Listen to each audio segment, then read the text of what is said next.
The year was 1975. The Vietnam War had just ended, Jaws was released in cinemas, and later that year, Bohemian Rhapsody would be released, topping the UK charts for 9 weeks. It would sell over 1 million copies by the start of 1976. The song also topped charts in Australia, New Zealand, Canada, Ireland, and the Netherlands, selling over 6 million copies worldwide. Over in the United States, the song reached number 9. More recently, in March of this year, the song was certified diamond in the US for combined digital sales and streams equal to 10 million units. But it wasn't always that easy. Queen started out as the band Smile, consisting of Brian May and Roger Taylor, the guitarist and drummer. Freddie Mercury was a fan of the band and encouraged them to experiment with more elaborate stage and recording techniques. He joined them in 1970 as the lead singer and suggested changing the name to Queen. John Deacon, the bass guitarist, joined in early 1971, and they released their first album in 1973. I was told a million times of all the troubles in my way. Might you grow a little wiser, a little better every day. But if I crossed a million rivers and I rode a million miles, then I'd still be where I started, bread and butter for a smile. Queen charted with their second album, Queen 2, in 1974. The next 2 albums, Sheer Heart Attack Caviar and cigarettes, well versed in etiquette, extraordinarily nice. She's a killer queen, gunpowder gelatine, dynamite with a laser beam, and A Night at the Opera brought them international success. The latter album contained the song we're here to talk about, Bohemian Rhapsody.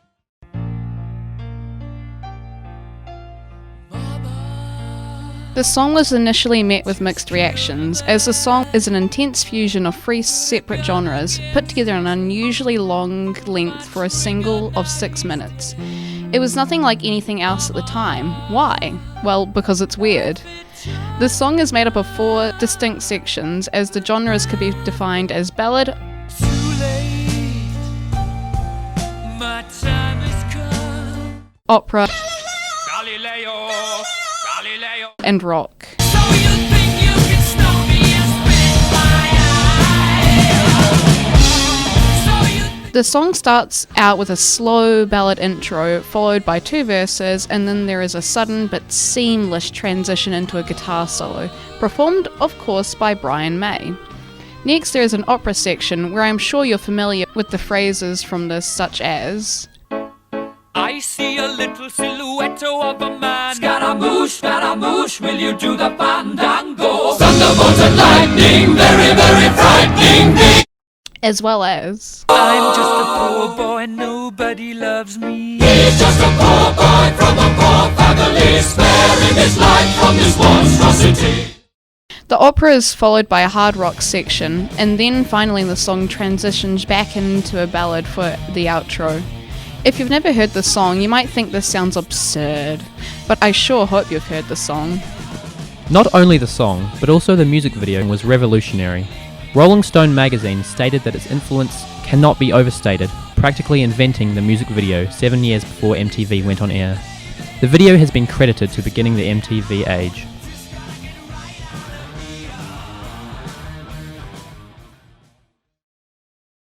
In 1968, Freddie Mercury was a student at London's Ealing Art College. He had the opening line, Mama just killed a man. Freddie envisioned an Old West feel to the lyric, so the work in progress was referred to as the Cowboy Song. The song was originally 3 separate entities, but he played with the idea of blending them all into one long, unique song that would define the band.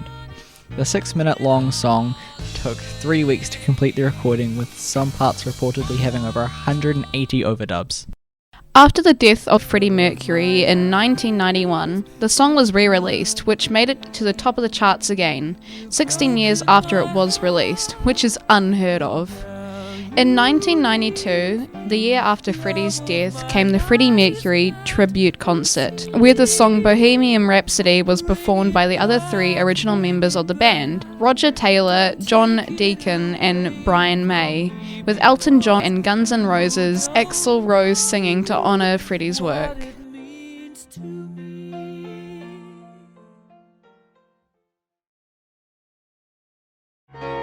Even 46 years later, it still is one of the most well-known songs on this planet. The legacy of Freddie Mercury is incredible, and we should all remember him well.